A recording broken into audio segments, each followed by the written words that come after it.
నమస్తే, welcome to our channel. నేను సిరి. AP రాజకీయాలు హీట్ ఎక్కుతున్నాయి.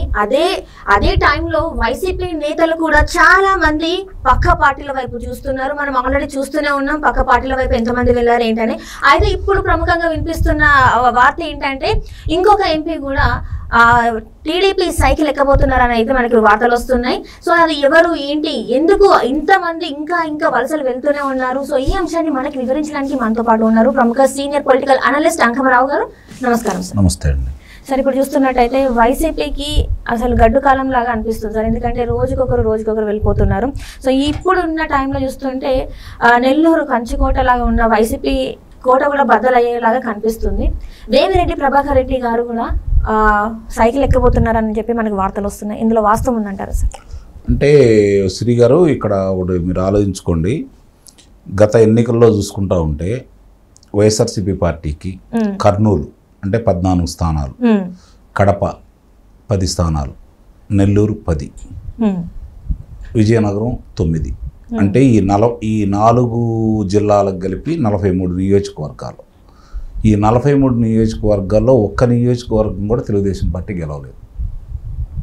ఈ 43 నియోజకవర్గాలు వైఎస్ఆర్సీపీ పార్టీయే గెలిచింది. అట్లనే రాష్ట్ర వ్యాప్తంగా మిగిలిన అన్ని జిల్లాల్లో కూడా ఒక విశాఖపట్నంలో 4, ప్రకాశం జిల్లాలో 4, తూర్పుగోదావరి జిల్లాలో 4 మాత్రమే వచ్చినాయి తెలుగుదేశం పార్టీకి. మిగిలిన చాట 1, 2 అట్లా రావటం కూడా జరిగింది. అంటే అంత బలంగా వైఎస్ఆర్సీపీ పార్టీ గెలిచింది. 151 శాసనసభ సభ్యులు గెలిచారు, 22 మంది లోక్సభ సభ్యులు గెలిచారు. నిన్నటితోటి రాజ్యసభలో మళ్ళీ వాళ్ళకి 11 వాళ్ళే ఉన్నారు. మరి ఇన్ని ఉన్న వాళ్ళు ఈరోజు అభ్యర్థులు దొరక్క అల్లల్లాడుతున్నారు. రకరకాల విన్యాసాలు చేస్తూ ఉన్నారు. వాళ్ళకి గతంలో లేనివి, గతంలో మనకెందుకులే అనుకున్న వాటిని కూడా తిరిగి బయటికి, అస్త్రాలను బయటికి తీస్తూ రకరకాల విన్యాసాలు చేస్తూ ఉన్నారు. మొన్నటిదాకా దేవుడు మీరే అన్నాడు, పేదలకి పెత్తందారులకి మధ్య జరుగుతున్నటువంటి యుద్ధం అన్నాడు. ఈరోజు మొన్న సభలో చూసుకుంటా ఉంటే కింద స్థాయి అంటే గ్రామ పంచాయతీ వాళ్ళని బతినాడుకుంటున్నాడు, సర్పంచుల్ని, అలాగే వార్డు మెంబర్లని అడుగుతున్నాడు, అలాగే ఎంపీటీసీలను అడుగుతున్నాడు, జడ్పీటీసీలను అడుగుతున్నాడు, జిల్లా పరిషత్ చైర్మన్లు అడుగుతున్నాడు, మండలాధ్యక్షులను అడుగుతున్నాడు, ఇటు వచ్చేతలకి మున్సిపల్ చైర్మన్లను అడుగుతున్నాడు, కౌన్సిలర్లను అడిగాడు, మరి నగర మేయర్లను అడుగుతున్నాడు, కార్పొరేటర్లని అడుగుతున్నాడు. ఇంతమంది ఈరోజు గుర్తొచ్చారు ఆయనకి. అంటే దాని అర్థం చాలా స్పష్టంగా ప్రజలకు కూడా అర్థమైపోయింది. వాళ్ళకి అర్థమైపోయింది అనేది అందరికీ తెలుసు, ప్రజలకు కూడా అర్థమైపోయింది. ఈరోజు మామూలుగా సహజంగా ఎలా ఉంటుందంటే 151 స్థానాలు వచ్చిన తర్వాత తదుపరి ఎన్నికలకి ఏదన్నా తగ్గితే ఒక 20-30 స్థానాలు తగ్గి ప్రభుత్వానికి ఎలాంటి డోకా లేని పరిస్థితి రావాలి. లేదంటే ప్రతిపక్ష పార్టీకి తిరిగి ఆ 23 స్థానాలు కూడా రాకుండా ఉండే పరిస్థితి తీసుకురాగలగాలి. ఇక్కడ ఇప్పుడు వాళ్ళు చూసుకుంటా ఉంటే వాళ్ళ పరిస్థితి ఎలా ఉంది అంటే తిరిగి వాళ్ళకి 23 స్థానాలు వస్తాయా లేవనే భయం ఈరోజు వాళ్ళకి పట్టుకుంది.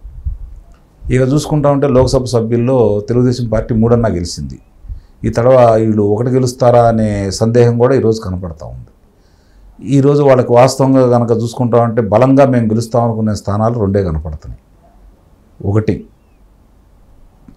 కడప, 2 అరకు లోక్సభ స్థానాలు.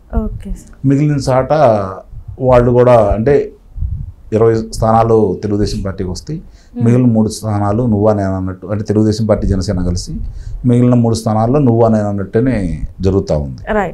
ఈ పరిస్థితుల్లో వాళ్ళని వదిలిపెట్టి వెళ్ళటానికి ఇప్పుడు వేమిరెడ్డి ప్రభాకర్ రెడ్డి గారి గురించి మీరు ఉదాహరించారు కాబట్టి ఆయన మరి చాలా బలమైన వ్యక్తి, ఆర్థికంగా సౌమ్యుడు, వివాదరహితుడు.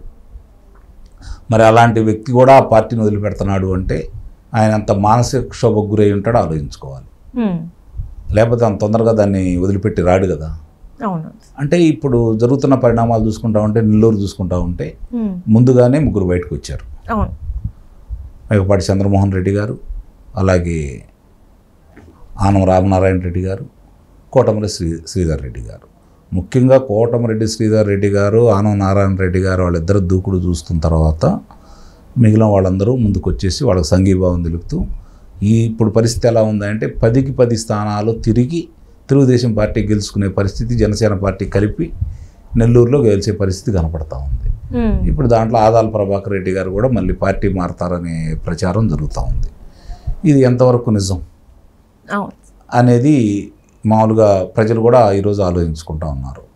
వాళ్ళ దృష్టిలో కూడా కనపడతా ఉంది, ఓహో నిజమే కాబట్టి వీళ్ళందరూ ఇట్లా వస్తున్నారు. అక్కడ ఉన్న అనిల్ యాదవ్ గారిని తీసుకొచ్చి నరసరావుపేట లోక్సభకు కూడా నిలబెట్టడం కూడా జరిగింది. అంటే ఇవన్నీ వాళ్ళ కళ్ళ ముందు కనపడతా ఉన్నాయి. ప్రజల మనోగతం ఏంటో వాళ్ళకి అర్థమైపోయింది. పార్టీ శ్రేణులు జారిపోతా ఉన్నారు, నాయకులు జారిపోతా ఉన్నారు. ఇప్పుడు వాళ్ళకి ఏముండయి అని చెప్పని ఈరోజు 175కి 175 స్థానాలు అని చెప్పి తిరిగి మాట్లాడుతూ ఉన్నారు. ఇవన్నీ దృష్టిలో పెట్టుకున్న తర్వాత నాయకులు ఒక్కొక్కళ్ళు వస్తూ ఉన్నారు. ఇది చంద్రబాబు గారి యొక్క రాజకీయ చతురతే, అందుట్లో ఎలాంటి సందేహం కూడా ఏం లేదు.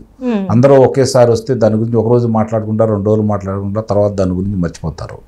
ఎన్నికలు సమీపిస్తున్న తరుణంలో ఇట్లా ఒక్కొక్క బలమైన నాయకుడు తెలుగుదేశం పార్టీకి వచ్చిన తర్వాత ప్రజల్లో విశ్వాసం ఇంకా పెరగటం తెలుగుదేశం పార్టీ జనసేన కూటమి మీద, అలాగే అవతల పార్టీ వాళ్ళ శ్రేణుల్లో మనోధైర్యాన్ని దెబ్బతీసేసి మానసికంగా ముందు గెలవటం. ఆ విషయంలో చంద్రబాబు నాయుడు గారి చాణక్యం ఇప్పుడు ఒక్కొక్కటి బయటకు వస్తూ ఉన్నాయి. మొన్నే చెప్పాడు ఆయన పచ్చూరు ఇంకులు సభలో, నేను రాజకీయ మోదులు పెడితే నువ్వెంత బచ్చాగాడివి అని చెప్పని, నిలబడగలరా అని చెప్పాను.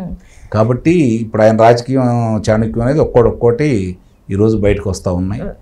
చూడాలి, ఆయనకి ఈ పొత్తుల విషయంలో చిన్న ఇబ్బందులు ఉండా కూడా అందరినీ కూర్చోబెట్టుకొని ఇప్పుడు పరిస్థితి ఎలా ఉందంటే నాయకులకు కానీ ప్రజలకు కానీ పొత్తుల్లో ఎవరున్నారు ఏంటని ఆలోచించే పరిస్థితిలో లేరు. ప్రస్తుతం ఉన్న ప్రభుత్వాన్ని దించాలనే కార్యక్రమంలోనే బలంగా ముందుకెళ్లే కార్యక్రమంలో ప్రజలు ఉన్నారు. కాబట్టి చంద్రబాబు నాయుడు గారు తిరిగి ముఖ్యమంత్రి అయితే తప్ప ఈ రాష్ట్రం మళ్ళీ గాడిన పడదు. మన పిల్లల భవిష్యత్తు, మన భవిష్యత్తు, మనం స్వతంత్రంగా బతకాలి అన్నా కూడా చంద్రబాబు నాయుడు గారి వల్లే సాధ్యం పడుతుంది ఇది అని చెప్పని చంద్రబాబు నాయుడు గారు ముఖ్యమంత్రి అనే ఒకే ఒక్క నినాదంతో ప్రజలు ముందుకెళ్తున్నారు. అయితే ఇక్కడ మీరు ఇందాక అన్నారు కదా సార్, కడపలో ఒక సీట్ వచ్చే అవకాశం ఉందని చెప్పేసి మీరు అన్నారు కదా. అయితే ఈ మంత్ అంటే ఫిబ్రవరి నెలలో చేసిన ఒక సర్వే, 2 వారాలలో చేసిన సర్వే ఏంటంటే రాయలసీమలో కూడా వైసీపీకి ఓటు బ్యాంక్ తక్కువ అయిపోయింది, కాంగ్రెస్కి ఎక్కువ అయిపోయింది, అంటే చీలిక అయిపోయింది, అక్కడ కూడా గెలిచే ఛాన్సెస్ లేవని చెప్పేసి కూడా మనకు వార్తలు వస్తున్నాయి. ఇప్పుడమ్మా ఇందాక నేను చెప్పాను కదా, కర్నూలులో ఉన్నటువంటి 14 నియోజకవర్గాల్లో ఈరోజు 10 నియోజకవర్గాల వరకు తెలుగుదేశం గెలిచే పరిస్థితి కనపడతా ఉంది. అలాగే కడపలో కూడా 6 స్థానాల దాకా గెలిచే పరిస్థితి కనపడతా ఉంది. ఇవాళ సమాచారం ప్రకారం 8 స్థానాల దాకా వచ్చే పరిస్థితి కనపడతా ఉంది. అంటే 24 నియోజకవర్గాలు ఉన్న పరిస్థితుల్లో 18 నియోజకవర్గాలు తెలుగుదేశం పార్టీ జనసేన కూటమి గెలిచే పరిస్థితి కనపడతా ఉంది. మరి నెల్లూరుకి 10కి 10 వచ్చేటట్టున్నాయి, విజయనగరంలో 9కి 9 వచ్చేటట్టున్నాయి. మరి వాళ్ళు ఎట్లా గతంలో తెలుగుదేశం పార్టీకి 23 స్థానాలు వచ్చినాయి.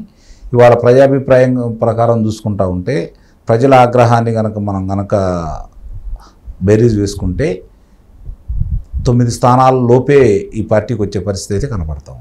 ఎందుకంటే ప్రజలు ఆ విధంగా ఉన్నారు. మళ్ళీ వీళ్ళకి తిరిగి అవకాశం పునరుజ్జీవం అయ్యే విధంగా వైఎస్ఆర్సీపీ పార్టీని వాళ్ళకి ఆశలు సన్నగిల్లాలి, సజీవంగా వాళ్ళ ఆశలు ఉండకూడదు అంటే 2 అంకెల స్థానాలు కూడా వాళ్ళకి రాకూడదనే నిర్ణయానికి ప్రజలు వచ్చారు.